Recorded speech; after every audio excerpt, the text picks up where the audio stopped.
From Bergstrom Court on the campus of Minnehaha Academy, we proudly present a high school basketball doubleheader. It's the season finale for the Minnehaha Academy teams. The girls will go first as the top 10 team in Class 2A hosts the Mare Lutheran Crusaders. Minnehaha on an 11-game winning streak at 20-4. Mare Lutheran at 17-8. Hello everyone, I'm Mike Peden. Thank you for joining us. Minnehaha Academy, as usual, a perennial in Class 2A. If you're wondering how they would function without Sarah Chmielewski, who's now at George Mason University, the answer, through their youth department. They balance the scoring a little more this year, and in the words of Chris Guston, the Mare Lutheran head coach, Minnehaha simply reloaded. And you can do that with the likes of Mia Curtis, Nevaeh Galloway, and the Rhodes sisters, Sarah and Tatum. Minnehaha Academy, not afraid to put up points this year. They're averaging over 70 points a game and have won 11 in a row. Their last loss came against De La Salle about a month and a half ago. This is a team that could be a sleeper in the 2A field. In their section, they may have to get through St. Croix Lutheran, but Josh Thoreau, he's been here before, knows how to get this team prepared, so keep an eye out for the Red Hawks as postseason play begins. Mare Lutheran, they're in a tough section, Section 4, Class A. They would be the 5th seed if the season were to end tonight. And that section is seeded by QRF ranking. The schools ahead of them include Maranatha, Heritage Christian, and Lester Prairie Holy Trinity. This is part of a rough week of games in terms of strength of schedule. And Chris Guston told me he wanted to prepare his Crusaders team for a postseason run, knowing that Section 4 Class A would be a tough out.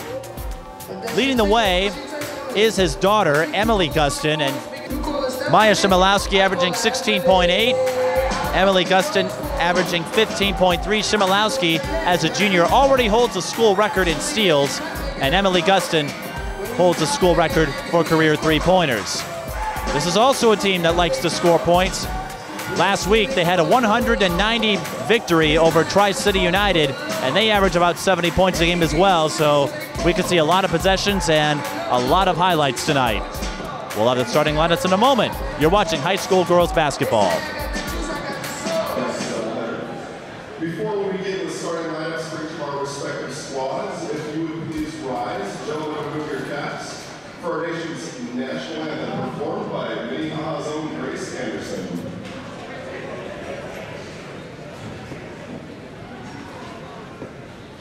Oh, say, can you see by the dawn's early light what so proudly we hailed at the twilight's last gleaming, whose broad stripes and bright stars through the perilous fight o'er the ramparts we watched were so gallantly streaming, and the rockets' red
the uppermost corner of the And with that, let's take a look at the starting five for the two schools. For Mare Lutheran, it's number 1, Emily Gustin, the senior guard. Number 11, Maddie Huckey, the junior guard.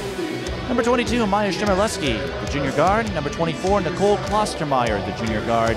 And number 32, Sophie Lucas, the senior forward. Minnehaha Academy will start Tatum Rhodes, number 0, the sophomore guard. Mia Curtis, number 4, the 9th grade guard. Tara Rhodes, number 23, the junior guard. Nevaeh Galloway, number 35, the sophomore forward. And Avery New, number 55, the sophomore guard. 5'9" sophomore, number 0, Tatum Rhodes. We are in the presence of exalted company tonight as far as the officials are concerned. Tim Layton, who is the communications director for the Minnesota State High School League, still officiates games, and you'll see him at regular season games, but not state tournaments for pretty clear reasons. Long-time Pioneer Press prep and WNBA reporter.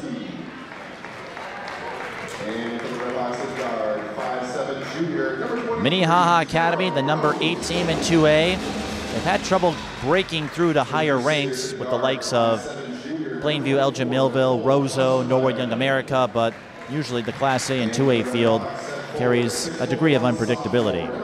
As we noted, the Red Hawks, winners of 11 in a row.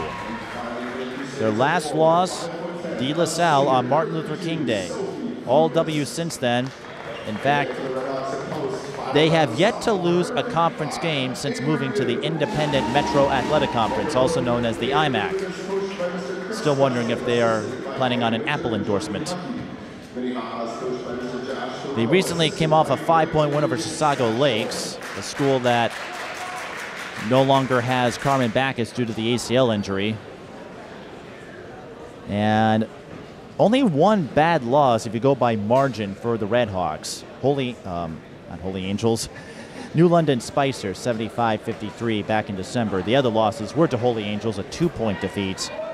De La Salle was a 9-point loss, and Caledonia a 3-point loss. But they are guaranteed to have a 20-win season. Mare Lutheran would need a couple of wins in section play to get there. The band is with us tonight. Again, this is the regular season finale for both schools. Section seating will come out shortly. Again, QRF, so for Mare Lutheran and Minnehaha, this game could count in terms of seating implications. They get the ball to start things off, and we're underway.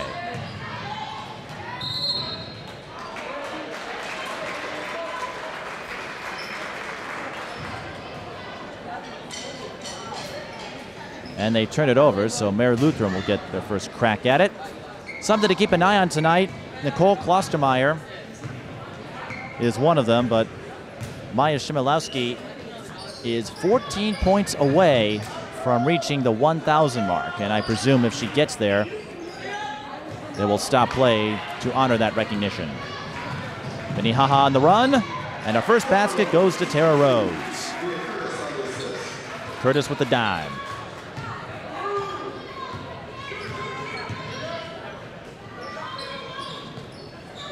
Lucas tries to go inside, and Chmielewski couldn't put it down. The rebound to Tara Rhodes. Minnehaha leaks out again, and this time it's Rhodes setting up Curtis. So the duo have 2 points and an assist to their total. And the Red Hawks take an early 4-0 lead. Gustin with the skip to Klostermeyer. Intercepted at the top of the key by Tatum Rhodes. Another leak out, another fast break basket for the Red Hawks, and that's enough to get Chris Gustin to call a timeout. As we said, the Red Hawks not afraid to push the ball. They are the highest scoring team in Section 4 2A, averaging 72.5. And they're not afraid to pile on the points in conference play. Some highlights include a 77-62 win over Blake, 81-66 win over Providence Academy, 92-20 over St. Paul Academy. This is a team that can easily get into the 70s. Their season high is 92, reaching that mark twice. They have the early 6-0 lead here.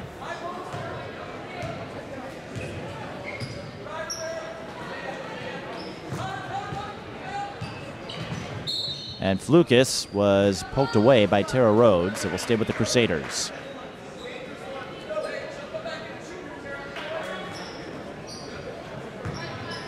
Chmielewski finds Gustin. They swing it around. Huckey is sealed off by Tara Rhodes. And almost another steal, but Mare Lutheran gets there for the recovery.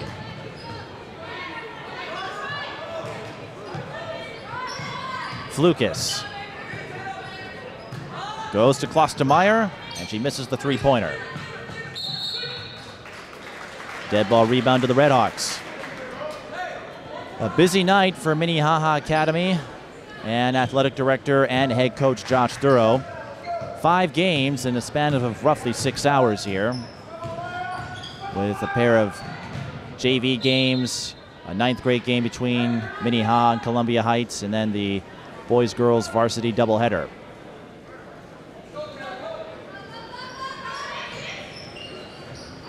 Such a strenuous schedule is the norm since he took over as AD, but finds a way to make it work.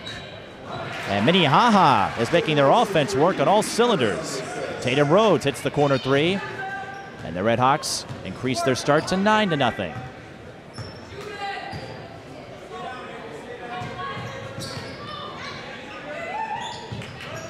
Huckey drives and sinks the runner, and that gets Mare Lutheran on the board. Remember, this is a team that can score, both of them, so don't let a 9-0 start dissuade you. Curtis to Tatum. Here she comes. Finds Avery New. Kicks back out. Tara through the hole and in. Tara Rhodes with 4 points, and the Redhawks thriving inside. Gustin for 3. Off the heel. Rebound Huckey.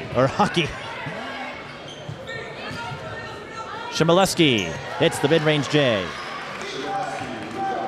And now she needs 12 for 1,000. High-low, and Galloway can't put it down. Flukas with the rebound there. And another mid-range J, this time from Maddie Huckey. And Mare Lutheran starting to find rhythm. Tatum Rhodes drives and almost stripped by Tatum Rhodes. Minnehaha with the arrow. But props to Emily Gustin for her defensive stop. 3 ball. Tatum can't hit from the right corner. Avery New with the O-board. Tara for 3. That rims out. New again. Curtis, top of the key. Bullseye. A pair of offensive rebounds, and Curtis with the second chance triple. 14-6 Redhawks over Crusaders.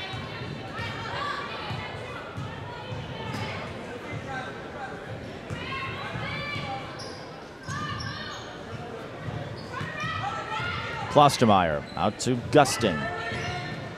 She kicks out. Chmielewski can't hit the 3. Rebound went to Tara Rhodes.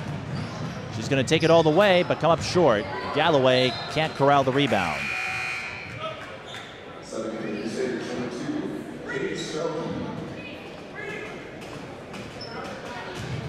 As we noted, the regular season finale for Minnehaha, they were originally scheduled to face Como Park, but had to cancel that matchup after the Cougars won the right to play in the Twin Cities game, which will take place on Saturday.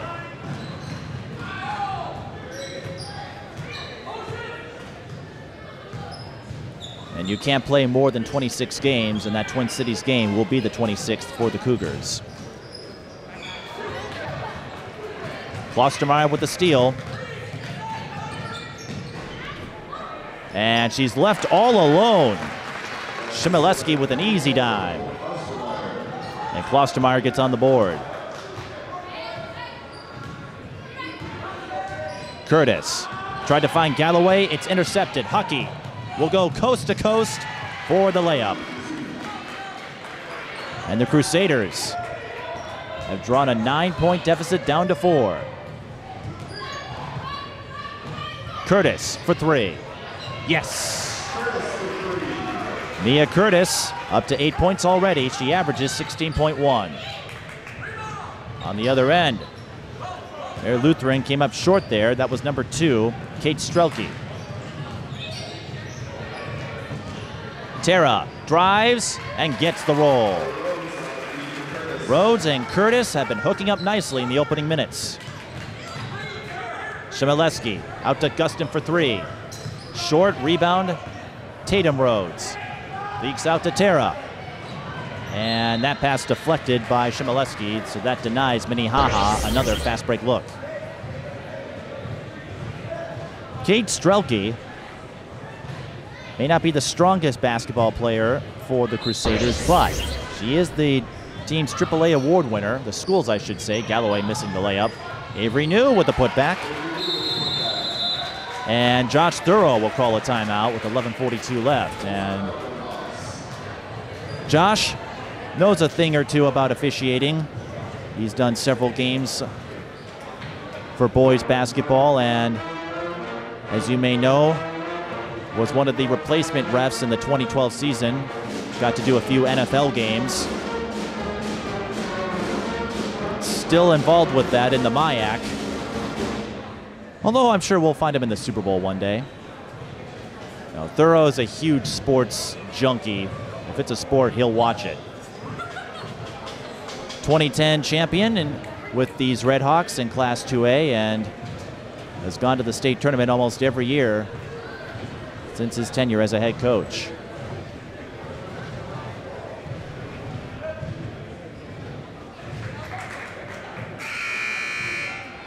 His daughter is helping with the scorekeeping tonight. Megan Thurrow, who also was a member of the Red Hawks varsity roster. And he and Tim Layton share a laugh. Again, both of them having the officiating background. And Thurrow, just a wave of enthusiasm and energy, and it's great to have a guy like him guiding the next generation. Mare Lutheran turns it over following the timeout. And the Red Hawks showing their offensive firepower early as they push the lead to 11, their largest. Tara Rhodes can't put it down. Mare Lutheran, they're going to line up for three, and Gustin can't bank it, but the high recoil gives Mare Lutheran another try. Here's Strelke, the AAA award winner. Also plays the piano and organ. A talented musician, comes from a family of them. And you'll see her play in the Joyful Noise Chapel group at Mare Lutheran. Three ball. Huckett can't hit from the corner. Galloway with the rebound. Galloway, the granddaughter of Nate Galloway, the athletic director at Como Park High School, spent a long time at St. Paul Central. Was the best man at Willie Taylor's wedding many years ago. Curtis can't hit the layup, but New grinds out the rebound. And an offensive foul that will go against Avery New.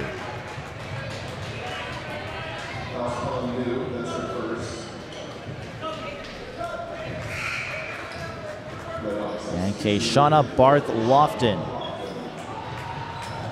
will sub in for the Red Hawks. She wears number 34. That foul was just the first on New, and that was the first foul of the game. A relatively clean one, not a lot of contact between these two schools.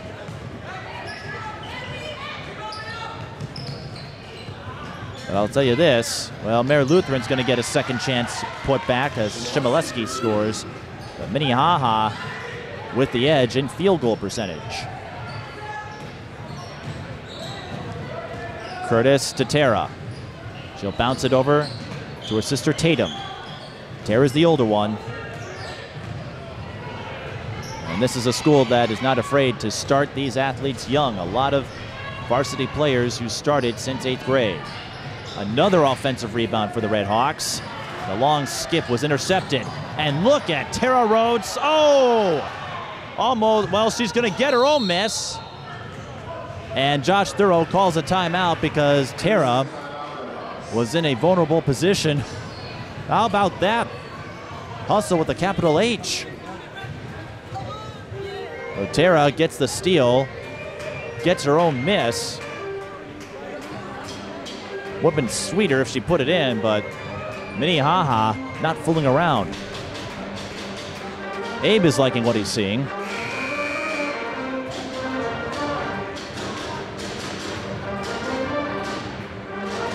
As the Red Hawks band performs, I don't know if you can see them, but should be a long night for them. It's always fun when the band gets to perform, and 9:41 left in the first half. The Red Hawks with a 21-12 lead, their largest 11. Again, they've been the aggressors since the start. Galloway straddles the baseline, almost threw it away. Minnehaha in a jam. And they get out of it with a fortuitous bounce over to Curtis. Galloway pulls up, got it. A little bit of a push-off, but incidental contact. Nothing malicious or enough to warrant a foul from my perspective, but I'm the one up here. Chmielewski is fouled from behind and will shoot two. Maya Chmielewski, a beacon of athleticism, intuition, and anticipation, in the words of Chris Gustin. One of several gym rats with this Mayor Lutheran program. Spends a lot of time at open gyms working on her form. Again, one of three double-digit scores for the Crusaders. And she knocks down both free throws. Tatum tried to drive. Mayor Lutheran wasn't having it. It will stay with the Red Hawks, though.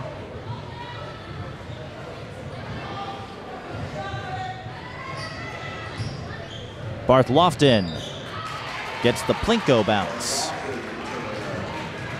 Barth Lofton averaging 7.2 off the bench. Here's Gustin, another three. Short again. Rebound will go to Minnehaha. Tara Rhodes comes up with a save.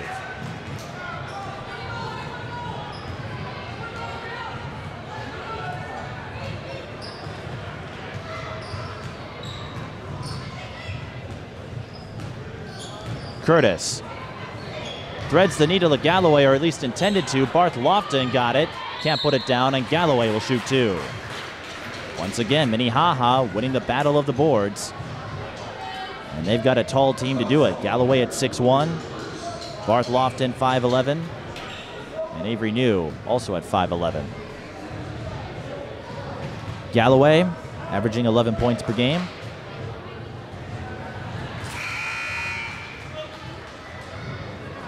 One of four double-digit scores for the Red Hawks this year.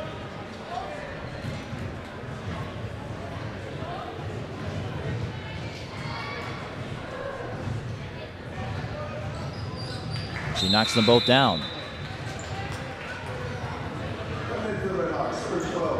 So the Red Hawks lead goes up to 13, which is their largest, with 8 minutes and 30 seconds left in the first half.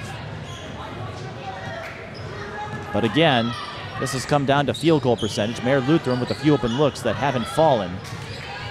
If they can knock down a few, this could change in a hurry.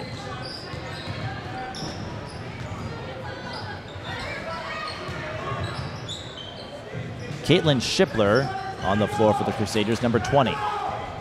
Along with number 21, Olivia Quirum. And sinking the 16-footer is Maddie Huckey. Huckey up to 8 points. A smooth shot, and we've seen many examples of that thus far. Tatum Rhodes can't get the layup. Ball is live, and this is going to be a tie-up. Mayor Lutheran with the arrow.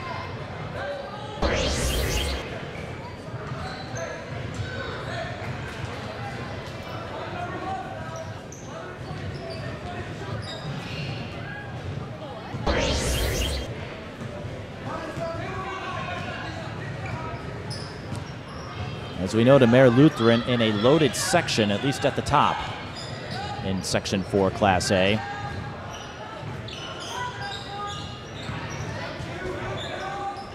Maranatha, the favorite. Barth Lofton blocking Chmielewski.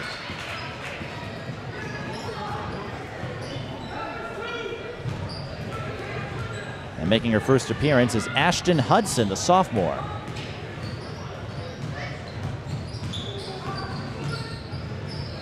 Curtis, the left-hander, knocks down the three.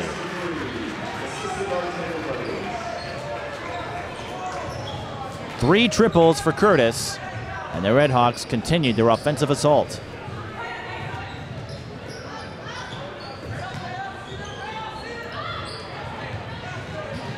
They deflect another long skip pass. It will stay with the Crusaders. Curtis with 11 points already, thanks to her bevy of threes.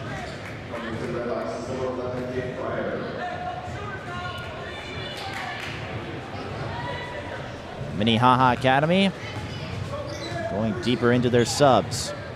Kate Pryor's on the floor.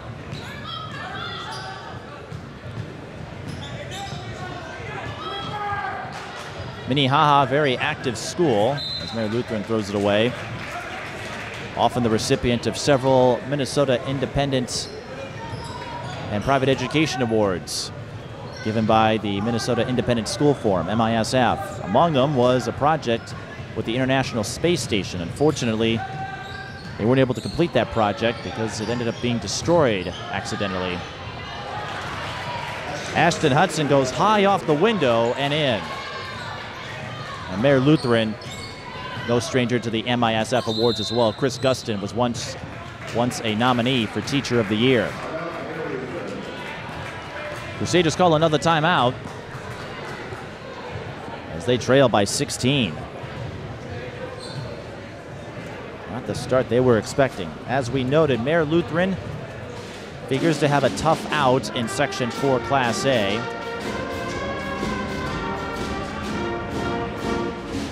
The most recent game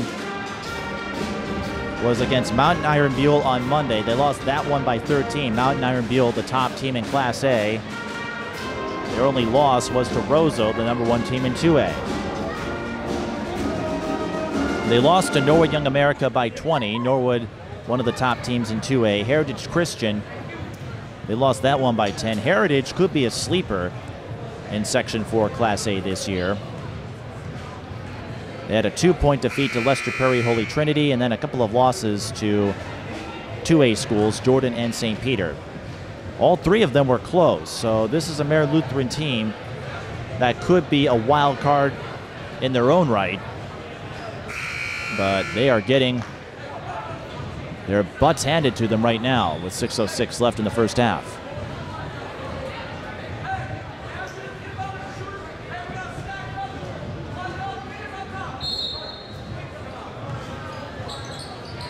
Guston to inbound.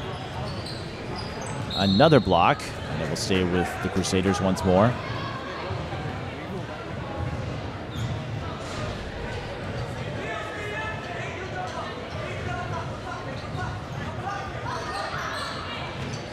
Is swinging around. Klostermeyer open for three, and she comes up short again.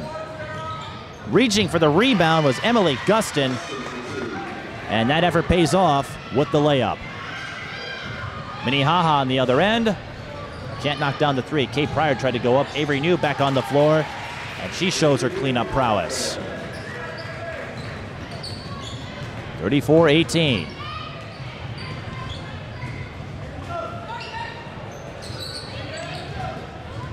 Flukas kicks out. Three ball. Huckey missing. And not a jump there, but Mare Lutheran applies the pressure. And that results in Huckey getting the steal and free throws.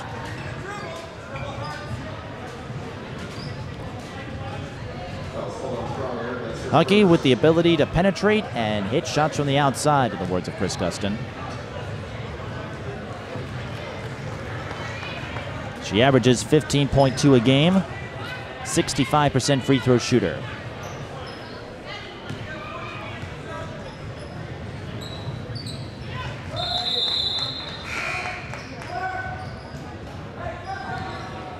She hits both and is the first Crusader to reach double digits.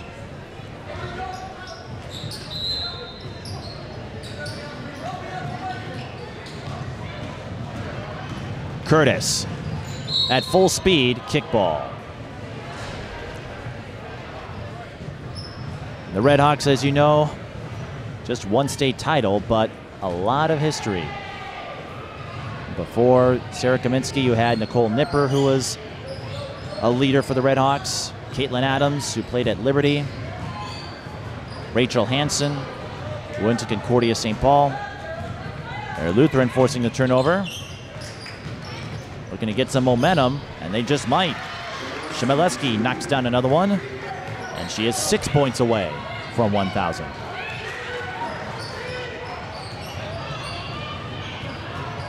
Curtis off the screen, sees a lane, goes up and cannot get the roll. And Minnehaha catches a break as Olivia Quirum got the rebound but threw it to the fan section.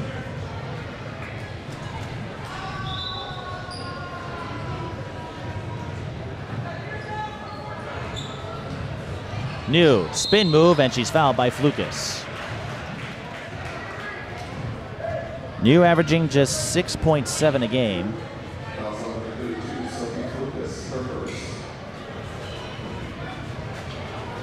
This is her first trip to the free throw line.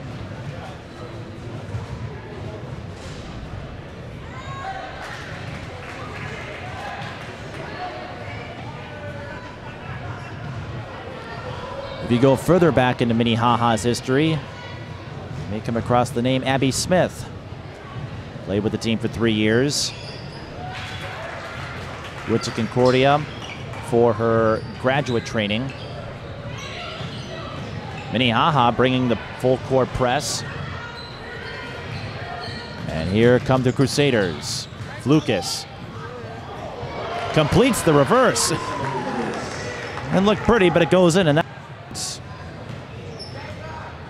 that puts Sophie Flukas on the board.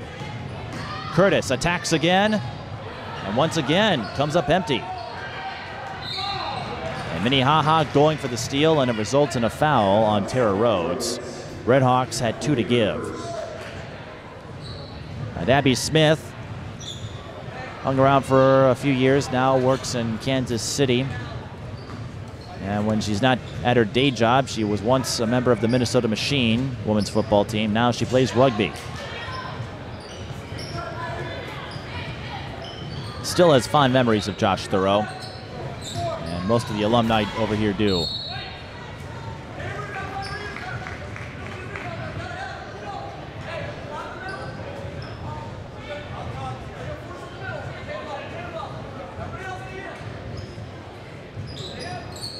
Gustin tried the give and go to Quirum, and she was fouled from behind.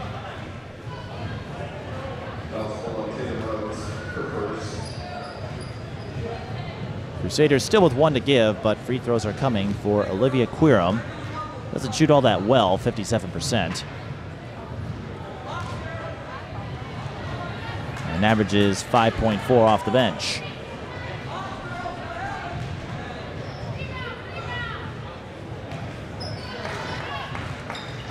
Knocks down the back end. And the Redhawks turn it over. So the Crusaders looking for a burst of momentum.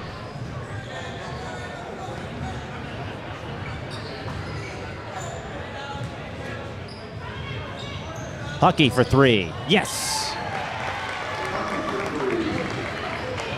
Huckey up to 13, and the pendulum is starting to swing in the other direction. Curtis looking to change that. Bullseye. Mia Curtis with her 4th triple. She's feeling it in the first half. And 3-point shooters, that's pretty common. You have a strong half. We'll see if that continues into the second. But the Redhawks are up by 11. Huckey, turnaround, too strong. Rebound Rhodes, as in Tara Rhodes. She has 1-on-1, tries to go for the layup, and it doesn't pay off. Lucas looking to get it to one of the point guards, and it will be Chmielewski with the honors. Gustin, 3-ball. Missed from the corner. And the foul will be assessed to Quirum, as Galloway tried to battle for the rebound.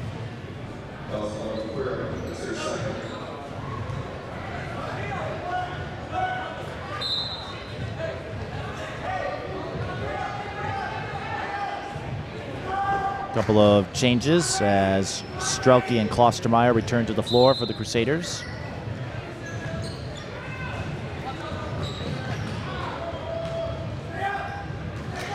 Should also let you know that tonight a bake sale is going on, with proceeds going to the Grow the Way organization. Avery New with another putback. That organization helps toddlers and young children develop. Dead ball rebound to the Redhawks, who jumped out to an early lead and have maintained it.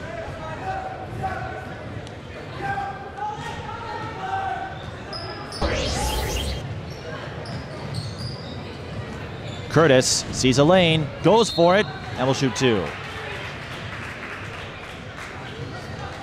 Curtis has played for the Redhawks since her 7th grade year.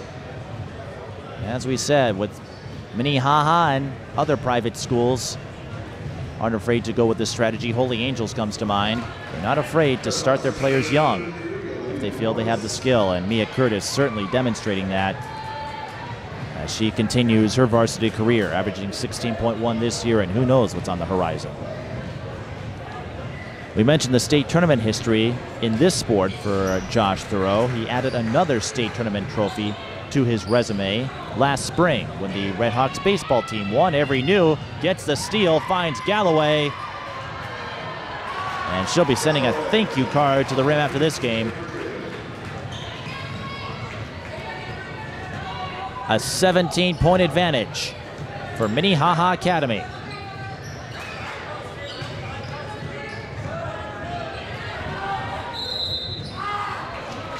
And another timeout called by Mayor Lutheran. Chris Gustin, I presume, is flabbergasted with the offense he's allowing, or his team is allowing, I should say. 45 points with less than 2 minutes to go in the first half. Mia Curtis is already at her scoring average. And again, it comes down to field goal percentage. And on the part of Minnehaha, it helps that your 3-point threat, Mia Curtis, is knocking them down from long range, but they're also converting a lot of looks down low. As you know, the closer you get to the basket, the higher percentage of a shot. The 1 year Minnehaha did not reach state in this long run of Josh Thoreau was when they went up against Minneapolis Washburn, when that school was in the 2A field. Chase Coley was in her prime as a member of the Millers that year. And when they classed up to 3A the following year, Josh Thoreau was not complaining about that. Gustin can't hit from the corner. Maranatha tried to leak out, but Curtis couldn't get there. Gustin beat her to it. Now she kicks out. Chmielewski can't hit the 3. She gets the rebound, but ends up throwing it into traffic. Galloway pokes it away, and then she throws it into the hands of Huckey. Who wants the ball? We welcome you to this game of hot potato. Strelke used up the dribble, finds Huckey, and Gustin saves it before it passes the timeline. Less than a minute to go. Bounce pass into traffic, easy pickings for Galloway. Minnehaha in transition. Curtis stumbles, and that cost her. It will stay with the Redhawks as bodies fly everywhere. And on the floor for the first time, Olivia Dubois, number 33.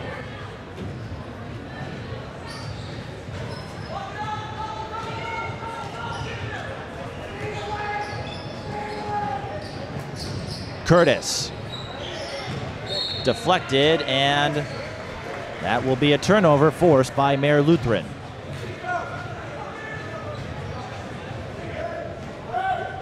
"35 seconds. Mare Lutheran would love to get a basket to end the first half and get them a little bit of momentum here.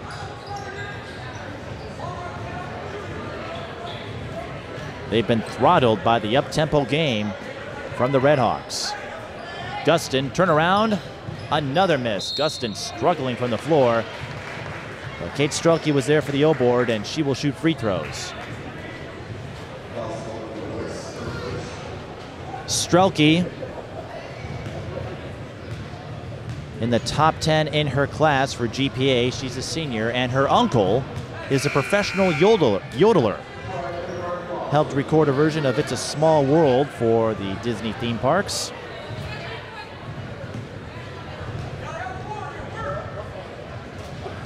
That's not something you hear too often in basketball. Strelke missed both free throws, but Mare Lutheran got it again. Another miss. And Minnehaha with plenty of time. Pryor looking to push. Yes!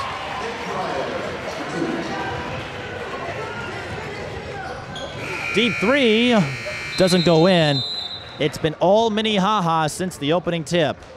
Gustin has struggled, just 2 points. The Redhawks with a 47-28 lead as we go into the halftime intermission. You're watching high school girls basketball, and as we go to break, we'll take you to some commentary that I had earlier this week involving the Candace Wiggins story, which has dominated the women's basketball landscape. And we'll come back for the second half. Earlier this week, there were some volatile comments issued by Candace Wiggins that shook up the women's basketball community. In an article published by the San Diego Union Tribune, Candace Wiggins effectively slammed her former employers, describing a culture of bullying for being heterosexual. Some quotes include this: "Me being heterosexual and straight and being vocal in my identity as a straight woman was huge. I would say 98% of the women in the WNBA are gay women. It was a conformist type of place. There was a whole different set of rules they, the other players, could apply." She added that people were deliberately trying to hurt me all of the time. I had never been called the B word so many times in my life than I was in my rookie season. I had never been thrown to the ground so much. Her remarks drew swift reaction from fellow players, reporters, and fans of the WNBA. A few samples from the Twitter sphere. Michelle Smith, a longtime WNBA reporter. "Have great affection for Candace. Known her since she was 17. Don't deny her own WNBA experience, but not one I've heard others convey." Misty Bass, a 2014 WNBA champion and assistant coach at Indiana University. "Whoa, 10 years in WNBA and my femininity was never bullied. I celebrated my differences. Never asked to appear more manly and never pushed to change my sexuality or feel bad for it." And this from Monique Curry, who runs the website Women's Basketball 24/7. "Definitely cannot dismiss someone's personal experience, but I've never heard of anyone being bullied because they were not a homosexual. That's the beauty of the WNBA. No one actually cares about your sexual preference. Everyone is accepted for who they are, believe it or not." And that is the general consensus of the response to the Candace Wiggins story. No one is denying that what she described took place, but they are questioning her sincerity. She didn't mention that an autobiography is in the works, and one way to generate interest is to make a controversial statement that will create clickbait. There's also a sense of irony when you consider that just 2 years ago, she published a story in the Players Tribune highlighting her top 5 competitors in the WNBA, among them her former teammate, Simone Augustus. I covered Candace throughout most of her WNBA career, including 4 seasons with the Minnesota Lynx. I was among the first to know that she would not continue with the Lynx following the 2012 season, but I never received any inclination that she was mistreated by her teammates. And while I'm not privy to everything that goes on in locker room and practice, the vibe I got from Candace was an outspoken, positive, and philanthropic figure. She'd love to talk about how her father influenced her as an athlete and how his death due to complications from the AIDS virus inspired her to become an advocate for AIDS awareness. To make these remarks now, 2 years after you retired, when you don't have to confront anyone that you slammed, seems a bit strange. Some might even call it cowardly. I also have issue with how the story itself was presented. It was a one-source column with no effort to corroborate any of her statements. And yes, he said, she said types of stories can only go so far because you don't have any other evidence to back up what's being said. But you have to consider what the source can gain by saying what he or she says. Another complexity to this story, if Candace was bothered by the treatment of fellow teammates, why wait to come out with this information now instead of addressing it directly within the team? What this story also does is give ammunition to the haters of the WNBA and women's sports in general, because now they can point to a column that said, well, a former player doesn't think this league is any good, so why should we give a damn? If anyone watching this video has a perspective they would like to contribute, I want to hear it. But in closing, it's disheartening to see a fellow athlete, one who had much success, including a championship in 2011, use this outlet to express herself. And unsurprisingly, the commentary has grown since the article came out on Monday. Tim Layton and I had a brief chat about that. Both of us getting to know Candace Wiggins and the Lynx through our coverage of the WNBA. But right now, the focus is on the Minnehaha Academy Redhawks and their 47-28 lead over the Mary Lutheran Crusaders. Mike Peden here, and Mia Curtis had a phenomenal first half. 16 points, 4 3-pointers. Avery New has 8, Tara Rhodes and Nevaeh Galloway have 6 each. Maddie Huckey leads the Crusaders with 13 points. Maya Chmielewski has 8.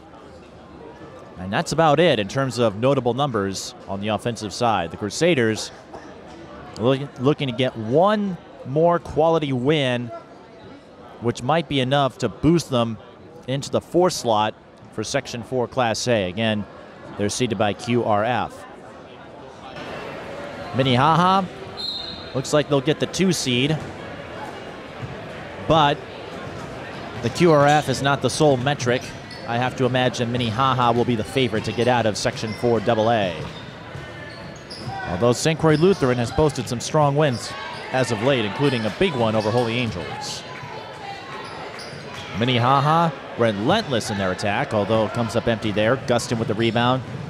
And that's not a good way to start the second half. She really struggled in the first.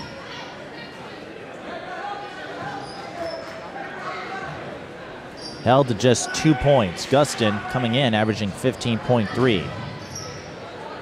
That will have to change if Minnehaha wants to rally their way back. And that's a charge. Sophie Flukas got there in time.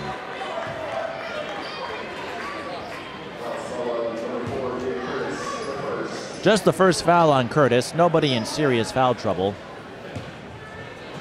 And a reminder that coming up after this, the Minnehaha boys will take the floor against Columbia Heights, the #1 team in 2A against the #7 team in 3A. Should be a lot of fun. Gustin. Pass is stolen by Tara Rhodes. She finds Tatum, and the Redhawks cannot score in transition. And Klostermeyer picked it up.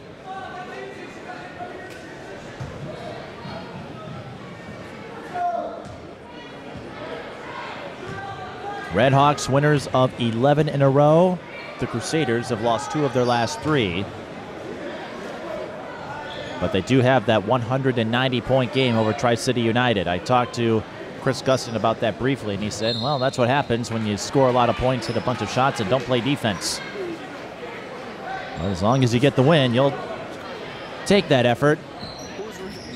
Doesn't matter if you give up 90 if you get more than that. But another turnover here, and the Crusaders having trouble with ball control early in the second half. That could be problematic against this Redhawks team. They're proven to be quite opportunistic. Tussle for the ball eventually goes into the hands of Mary Lutheran as they look to rally back.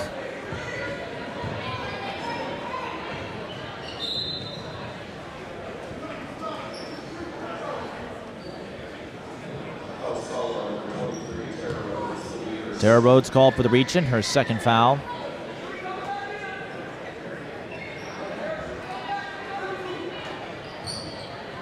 Klostermeyer to Flukas.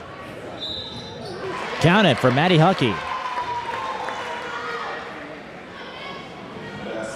Maddie Huckey, the junior, well on her way to reaching the 1,000-point milestone. Will likely reach that mark next year.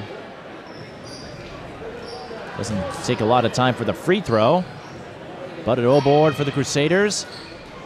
Huckey can't put down the three, though. On the other end, Minnehaha showing their strength on the O boards. Curtis, the lefty, pads her point and rebound totals there. And she's up to 18. Crusaders up by 19. Almost a broken play, but it ends up into the hands of Chmielewski. And she has a chance for three.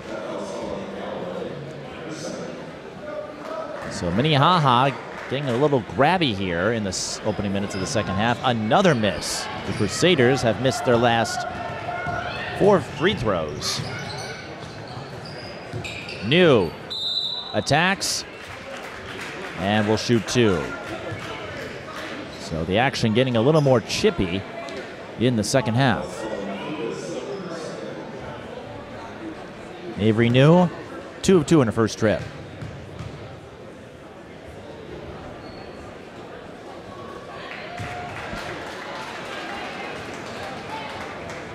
Just one of many high-profile games as the regular season comes to a close for basketball.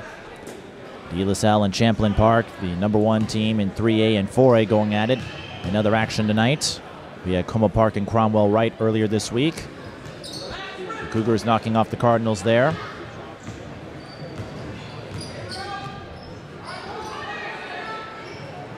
And another storyline that will likely be overshadowed by Hopkins. Robbinsdale Cooper, a team that struggled for years. They picked up their 22nd win of the season and have a chance to add to that on Friday, which is tomorrow. But again, they're in the same section as Hopkins, and not a lot of respect because their strength of schedule just isn't there. But even with that asterisk of sorts, an impressive achievement for Kiara Buford in her 3rd season leading the Hawks of Robbinsdale Cooper. And over in 2A, Minnehaha, the bastion of consistency, reached the quarterfinal round last year in the state tournament, got knocked out. Of course, Sarah Kaminsky, you may recall, was battling the flu that game, and Mia Curtis in trouble and throws it to her head coach, who's out of bounds. So he can't receive the pass. But the Redhawks still in control. They lead by 18, 50-32. Chmielewski, by the way, needs 4 more points to reach 1,000. Huckey knocks down the elbow J. The one bright spot for the Crusaders. She's up to 17.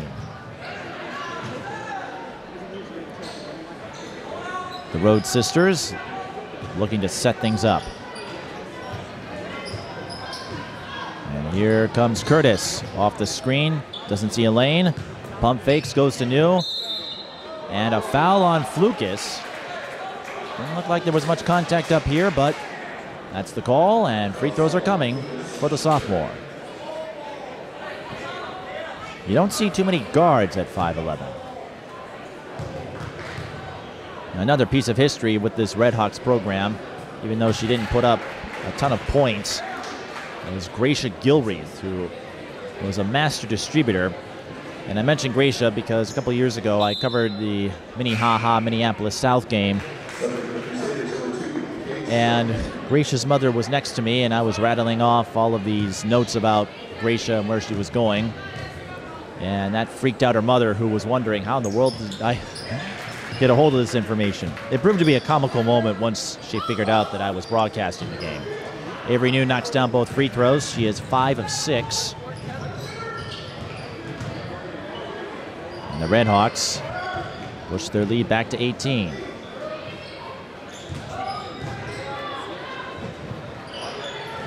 Klostermeyer out to Strelke, who's back on the floor for the Crusaders.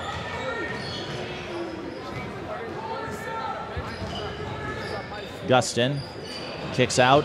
Strelke beats Barth Lofton and gets the score before she can get the block.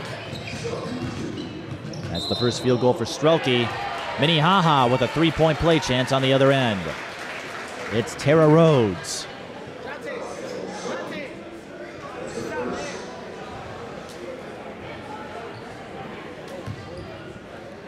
As the boys team watches from the rafters here at Bergstrom Court on the campus of Minnehaha. Avery New hustles for the rebound, and Josh Thurl will call a timeout. 13:25 left in the second half, and the Redhawks still in control. They lead 54-36.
Okay, hot dog break is done. But Minnehaha not taking a break on offense. Avery New adds to her total. She's up to 13.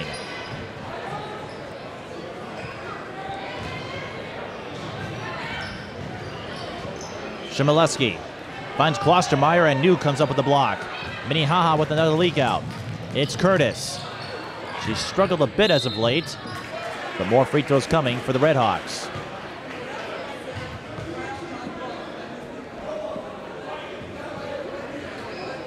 Tatum Rhodes lost her shoe, so the sophomore will address that problem. And this is a Redhawks team that could be fierce in the 2A field next year as well as this year. They have just one senior on their roster, and that's DuBois. The core of this group will be back next season, and that continuity can go a long way in preserving your identity even when a star player like Sarah Kaminsky graduates.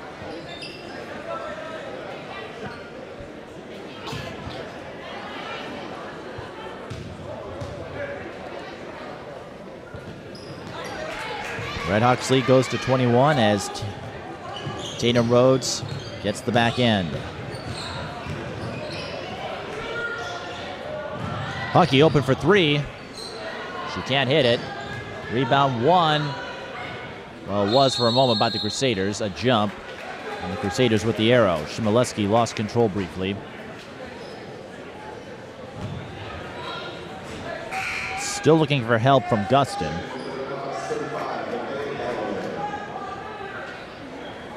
And Galloway will check in for New.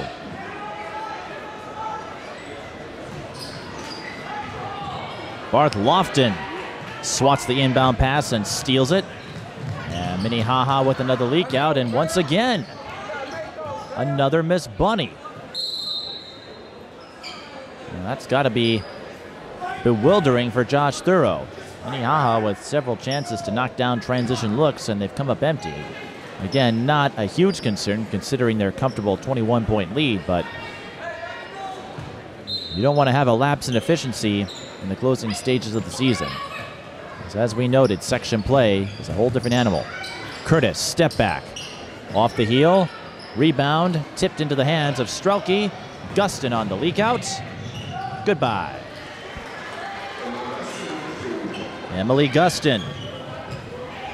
Her role model is Nicole Klostermeyer's older sister, Jessica, who played 4 years with the Crusader program. Curtis Three-pointer goes in and out. Barth Lofton has a chance at three following the putback. Kayshana Barth Lofton with 4 points. Just a sophomore.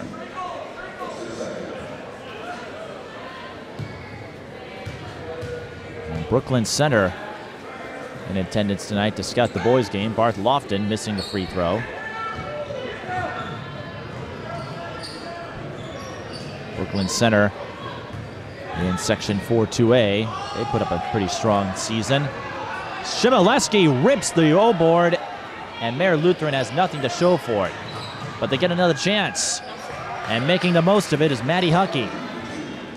A quick steal and score for the Crusaders. Huckey up to 19. 59-40. Curtis missed again. Crusaders on another leak out. Huckey to the hoop and in. Huckey scores on back-to-back possessions, and Minnehaha throws it away.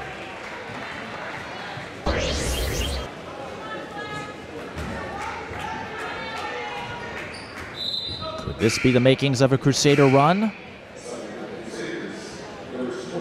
11:25 left. They need to get a few stops and a few buckets to have a chance. They have not seriously threatened the Redhawks throughout the game. But Maddie Huckey having herself a nice performance. She's up to 21. Chmielewski. That would have been huge for the Crusader cause. But Minnehaha with a chance to go in transition, and once again, another turnover. The transition game getting a little spotty for the Redhawks in the second half. Something to keep an eye on as we move into section play. Klostermeyer had the pass tipped. Let's see if the Redhawks can finish this time. They cannot. And Gustin, all 5 feet 4 inches of her, reaches in for the board. Lucas out to Gustin. Contested three, comes up short. Rebound Curtis.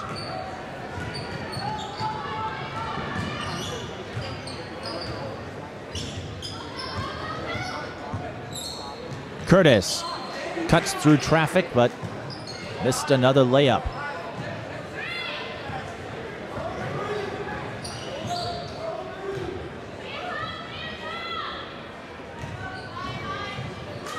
Klostermeyer to Chmielewski.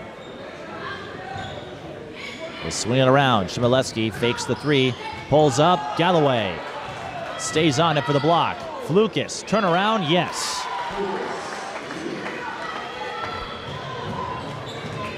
The lead is now 15.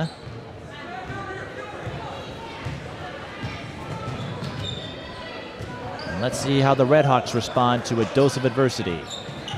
Well, Curtis decides to bank it in, and Josh Thurl will call a timeout in an attempt to stem the momentum.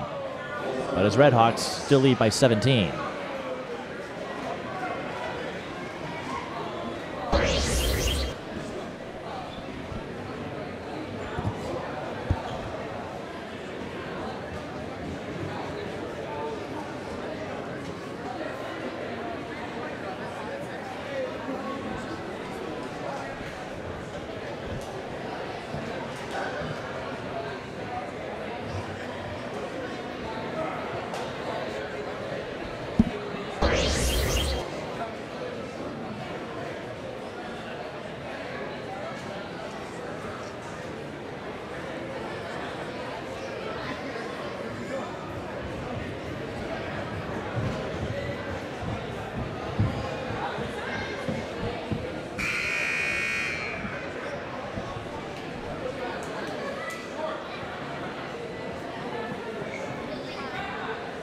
And as I finish my hot dog break, wanted to add this about Chmielewski. A maestro when it comes to steals, averages just under 4 a game. She has started every game for the Crusaders since her second game in her freshman season. Subbed in for an injured player, and ended up setting a school record 13 steals in her first varsity game. And she has started ever since.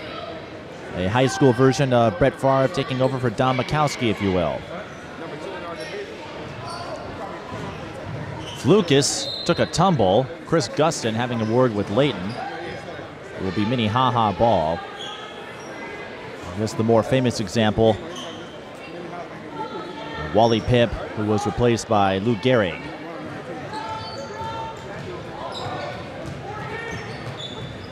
But that was a long time ago, before any of you kids were born, and certainly before any of your parents were born. Curtis to Barth Lofton. Can't post up on Flukas. Rhodes, no cleanup. Gets another try at it, but she walked. Our first traveling violation. It's been a pretty clean game.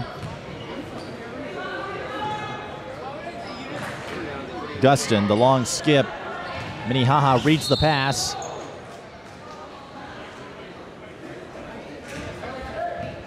And it will go to Mare Lutheran as Tara Rhodes touched it last, but you're not going to falter hustle.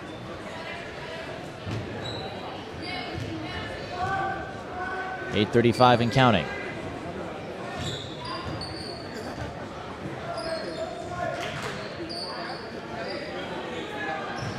Lucas, step back. Off the mark. And a foul from behind.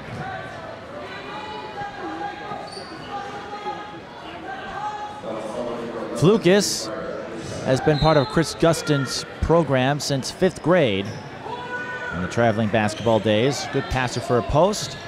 Emily missing the three-pointer. And there's Sophie Flukas showing her classic post skills. She gets the rebound, put back, and another chance at three. Last foul to give for the Redhawks, although the Crusaders are going to need a little more than free throws to work their way back. Lucas does complete the three-point play, and that makes it a 14-point game. So the Redhawks can't clinch it yet.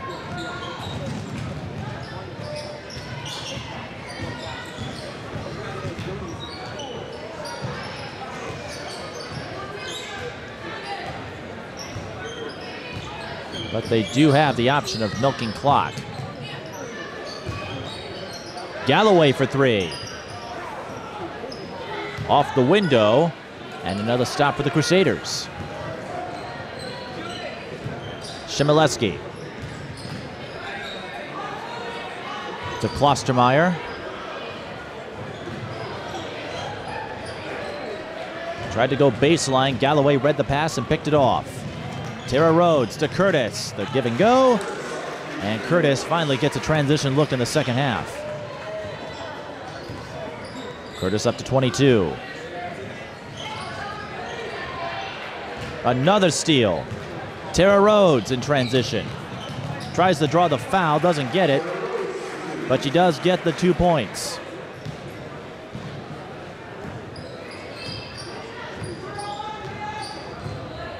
Chmielewski into traffic, kicked out. And Maddie Huckey's stroke is something to admire. Another elbow J, Huckey with 23.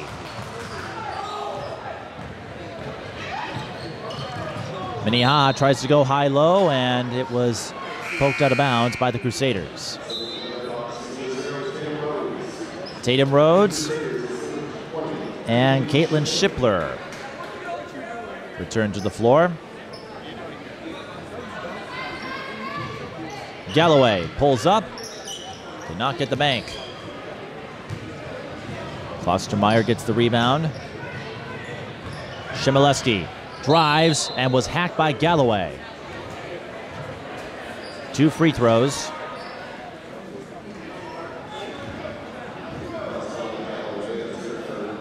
Chmielewski also called a rubber band for the Crusaders in reference to her ability to take contact and navigate the court in ways that would be difficult for others to pull off.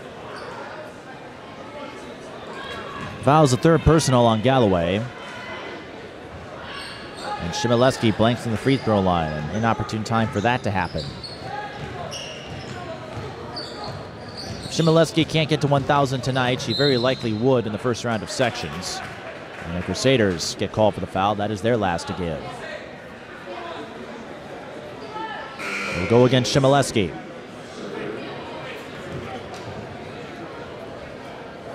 And Quirum goes in for Gustin.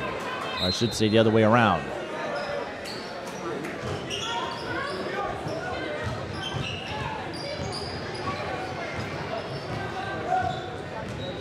Tara kicks out. And Minnehaha looks like they're going to play a little more keep away now. Now Curtis drives, and that's what you're going to do when you have a double-digit lead and 6:03 left with no shot clock. You can play it slow and make the defense adapt to your expectations. There are free throws coming for Mia Curtis.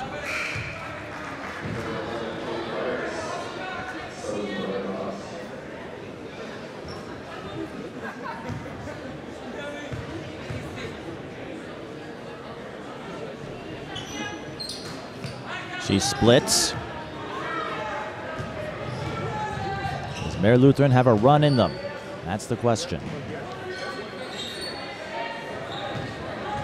If there's anyone who could get going or would like to get going, it's Gustin. Chmielewski finds Klostermeyer, throws it up and lays it in. The teardrop falls, and Klostermeyer goes up to 4 with that bucket. Now Mare Lutheran playing for steals here. They know that's what they're going to have to do to try to rally back.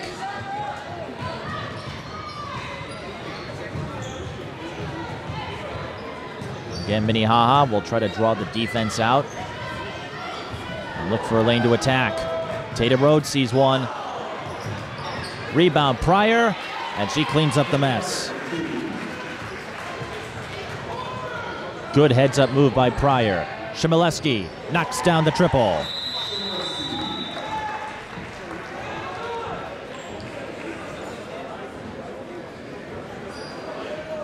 Mare Lutheran calls timeout. They had 2 remaining. They still trail by 14. And for Chmielewski, the next time she scores will put her at the 1,000 mark in her career. And she would join Emily Gustin. She already holds the school record for career steals and will add to it for the next season. And Emily Gustin, we noted the school record holder for 3-point field goals, but hasn't found any footing tonight.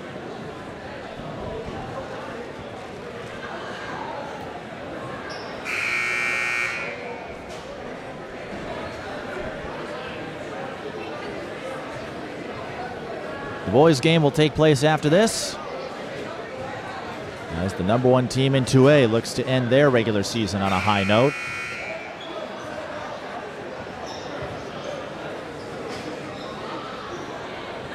Their state tournament hopes were dashed by St. Croix Lutheran last year, but the graduation of Ade Murky opened the door for the young Redhawks team. Minnehaha. Great leak out, and Mia Curtis is the recipient. She's up to 25. Her season high is 31. Don't know if she'll need that tonight, but Curtis could be the next Sarah Kaminsky, if you will, for this Redhawks team. Although thorough, and I don't think anyone would try to compare player to player, especially with all the competition you face, it's never the same. Emily Gustin draws the foul and will shoot 2.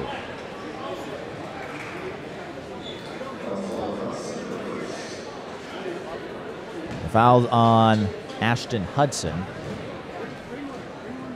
And And as we get closer to stat padding time,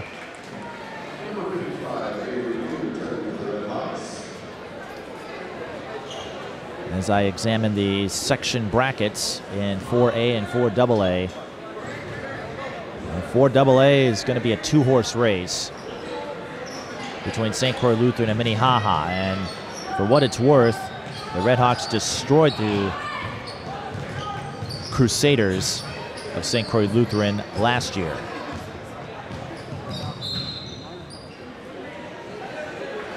In the Section 4AA final. Free throws coming for Tatum Rhodes.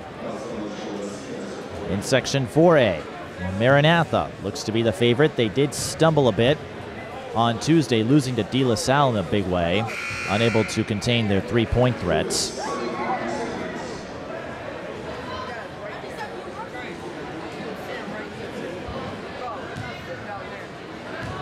Heritage Christian, as we said, a possible wild card. Lester Prairie Holy Trinity could be, although they struggled against Maranatha in the game we had for you last Saturday for the MCAA Conference Championship. Mayor Lutheran might give them a run. They have some good pieces. But Guston has to be a lot better from the floor than she is tonight. Mia Curtis not giving up on the driving skills. Another foul, and free throws coming for Guston here, 1-1. Mia Curtis with 27, by far the player of the game.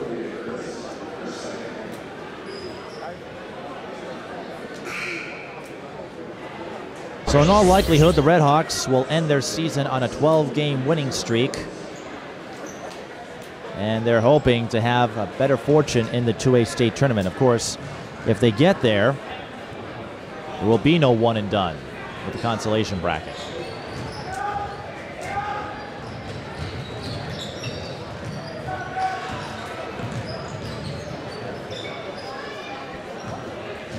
Curtis had a hole for a minute. Tatum Rhodes, no good. And Avery New tried to save it.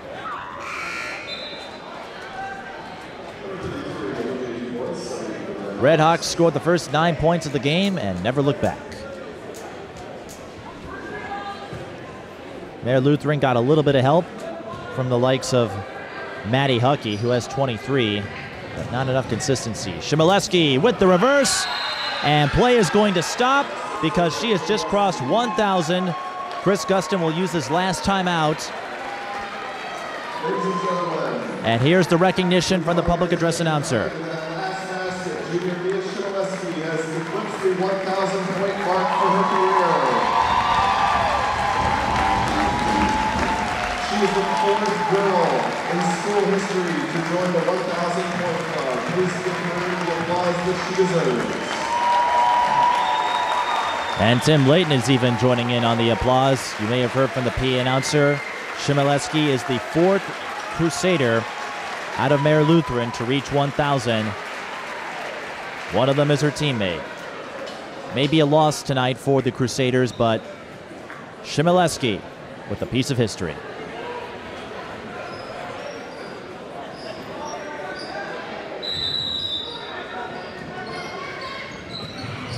And we've been on hand to cover several 1,000-point scores, and there's a steal for Klostermeyer. And she quickly converts that into points. Curtis kicks out, and the Redhawks will play keep away once more with 3:11 to go. A lot would have to happen for the Crusaders to come back from 14 down, and you see Curtis showing no interest in taking an open three-pointer. Of course, the problem is when you play keep away, you can end up turning it over, and Chmielewski turns that into points. She's up to 17. And the lead is down to 12. Again, should be enough as Klostermeyer fouls Tatum Rhodes. Should be enough distance for the Redhawks to get out of here with the win, but that's the danger of playing keep away. When you're looking to pass with the intent of eating up time, it can increase the likelihood of making a mistake because the opposing team is playing for steals. Tatum Rhodes knocks down the front end. Rhodes sisters, a vital part of this Red Hawks team. Perhaps overshadowed with the talent that was Sarah Chmielewski, who made all kinds of marks here at Minnehaha. Also a member of the All-Star Series last year, and the Red Hawks foul while going for the rebound, so we're going the other way. And it's Kate Strelke who will shoot free throws.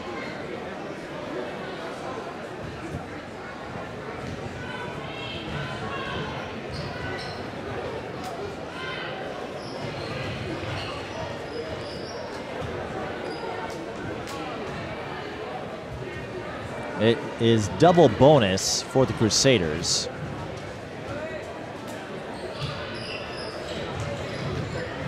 And another O-board. This is a scrappy team, even if the score doesn't show it, but so is Minnehaha. Tara Rhodes with another steal. And again, Minnehaha, they're not going to push. Not with the urgency they did in the first half when you lead by 12, and stat padding time effectively continues here. Tara Rhodes with 10 points.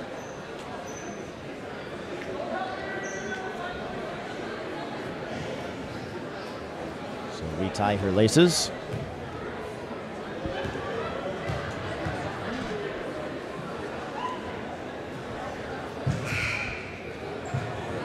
It's tough to tell how they'll fare in state tournament play should they get there, but they have yet to lose a conference game in the IMAC, as we noted before. And that's a sign of how strong Josh Thurow has cultivated this program. Strong coaching can do that, especially when big talent graduates. And Sophie Flukas, her grit is something to be admired. She does not quit. She gets another putback, and it's a 10-point game. So the Crusaders making things a little interesting here as we put a bow on this one. But they'll need to work on their free throw shooting. The Crusaders just 8 of 19. And once again, the Red Hawks content to let time expire here.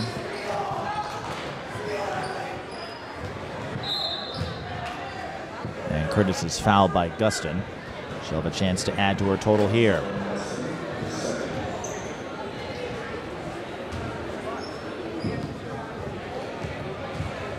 Both teams in the double bonus for what that's worth, and Josh Thurow having a word with his young crop of Red Hawks.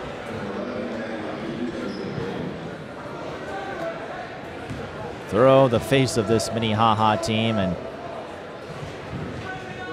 perhaps this school. Again, he is the athletic director.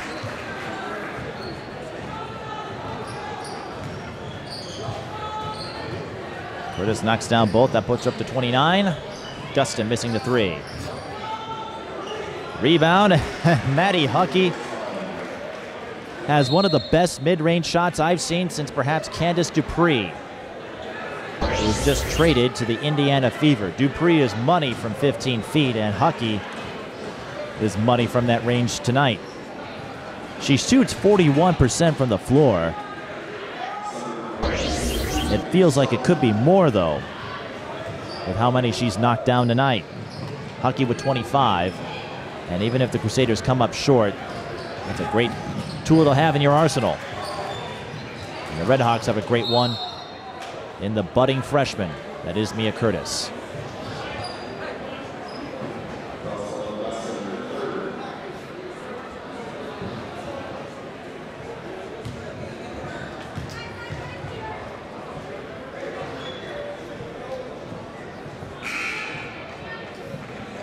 And the boys wait their turn.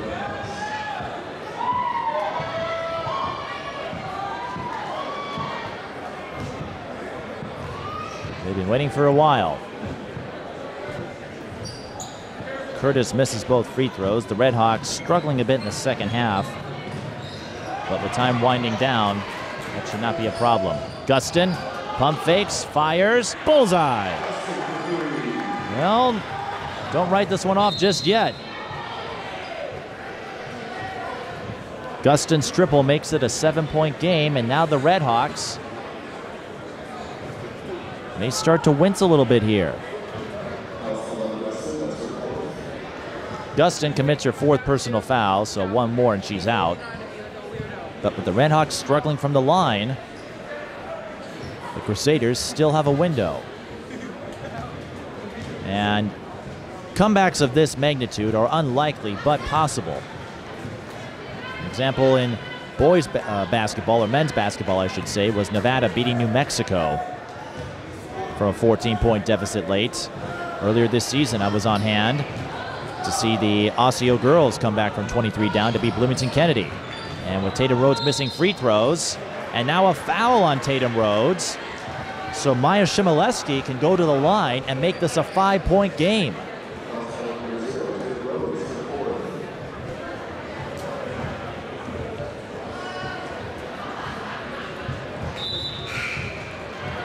Chmielewski missing the front end. She's a 71% free throw shooter. She blanked in her last trip. She does get the back end though, so she goes up to 18.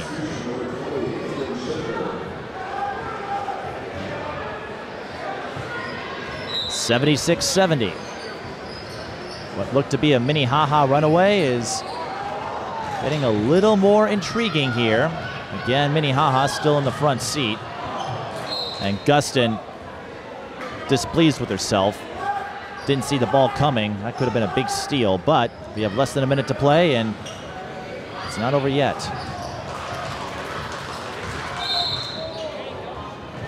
Klostermeyer fouls Curtis with 56.7 on the clock, and Curtis, who missed her last 2 free throws, will try to ice this one here. And even with the scores lopsided, coaches will always instruct their players to not focus on it and don't let that affect your psyche, as Curtis eclipses 30 points for the 2nd time this season. And now she has matched her season high. That should just about do it for the Redhawks, I would think. Chmielewski fires the runner, and that goes out of bounds. So a minor scare for the Redhawks, but they should get out of here with their 21st win of the season. Like we said, even though the QRF may not suggest it, they will be the presumptive favorite to return to the state tournament. There's another 21 team in that group, Minneapolis Edison, but they haven't played anybody.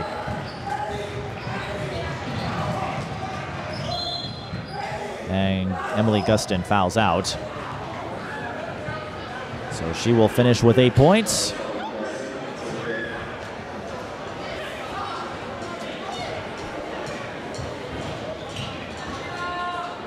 As everyone waits for this marathon second half to wrap up.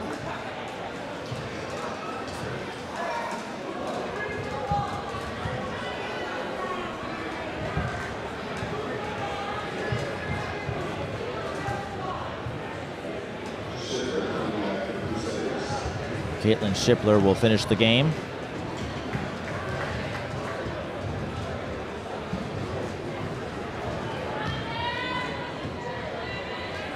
And Tara Rhodes to shoot the free throws here. Minnehaha not worrying about offensive rebounds now. Tatum misses both. Chmielewski out to, well, ends up throwing it away, and that's the problem. Emily Gustin, again, your school record holder in 3-pointers, and this is the time when you need her to knock down some late threes. And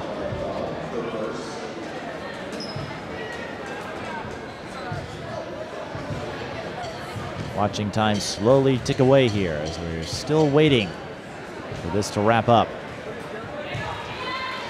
Mia Curtis with a new career high, 32.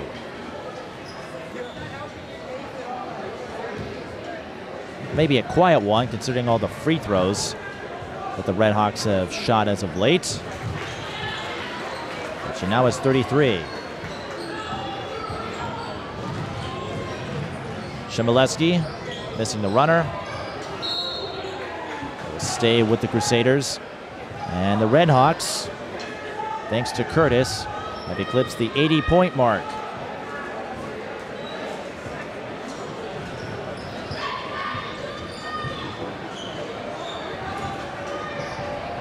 A mark they have reached a few times this season.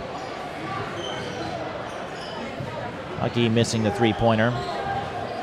And with 15 seconds, Curtis will bring the ball up, and it looks like they will let time expire from this one. So the Redhawks, well, I thought we were going to get out of here, but we have a couple more free throws. That shows you what happens when you assume. Remind me not to jump to conclusions. Minnehaha, though, has reached the 80-point mark for the 7th time this season. And that foul is on Chmielewski, so she will finish with 18. And Tatum Rhodes will hit a couple of free throws, which may be significant if you put money on the spread.